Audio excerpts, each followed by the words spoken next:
Hello and welcome to Eternal in 5. I'm aReNGee, and today we're going to be talking about Emblems, a new cycle of power and nominally the fifth mechanic that is coming out for Eternal card game with the upcoming set, the Flame of Xulta. Additionally, we will be talking about the cycle of choices that are coming in the new set, as we have finally got all 5, so we can discuss them together.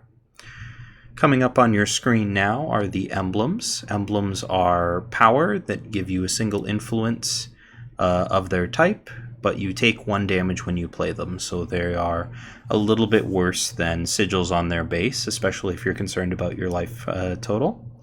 However, they all have Decimate, where if you have triple influence of that particular faction, you will create and draw some kind of 2-cost unit.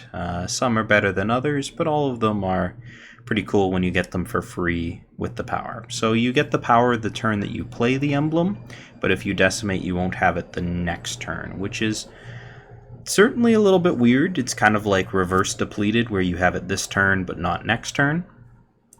All of these are extremely playable in the correct decks. Both aggressive and aggressive mid-range decks are quite interested in turning their additional power that they don't need into action. None of the units are so powerful that you don't need to necessarily go out of your way to have these, but they are a nice little boost. I would put their power level lower than standards, but higher than Waystones. However, they're a little bit different than both in that you don't get the power permanently, but they're a little bit better when played as actual power than standard, so they fall somewhere in the middle there.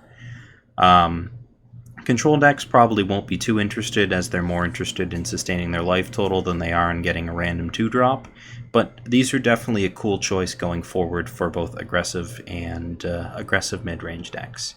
The Justice and Shadow emblems are of particular interest, as Argenport has a number of incentives for decimating your power itself, and being able to include 8 copies of power that does that for you at no actual card cost is certainly interesting to them.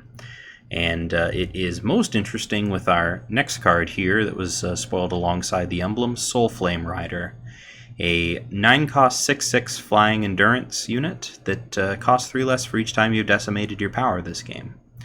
So what you're really looking for is the sweet spot is to decimate your power twice, so that it costs 3, and a 3-cost 6/6 flyer is something a number of decks would be interested in, as that's significantly below the curve.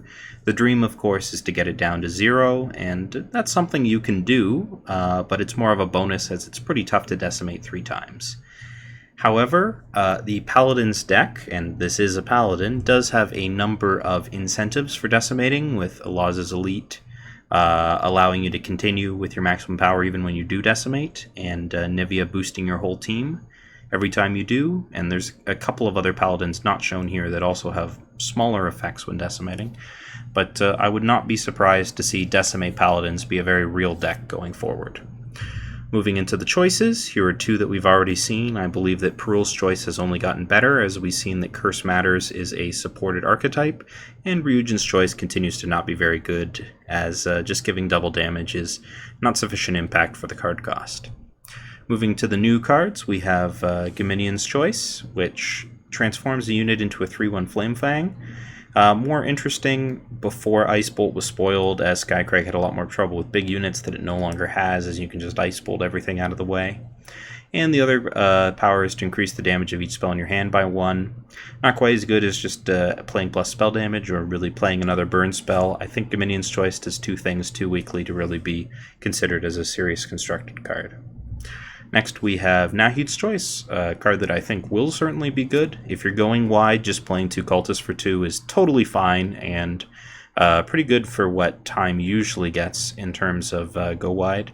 And as a discard effect, discarding a spell or site of your choice is basically Sabotage Plus with the ability to hit sites, something that some decks will be interested in. You know, if you're trying to pick a site out of the opponent's hand, well, this is one of the better ways to do it, as Mud costs 3. And finally, we have the disappointing Saudi's choice, which plays Sandblind on an enemy unit, which is... I'm losing it right at the end here, that's fine. Sandblind just removes flying from the enemy unit as a curse, not really worth 2 power, and negating an enemy fast spell is a duplicate of Savage Denial, which is a 1-cost spell and worse than Backlash. Not where you want to be.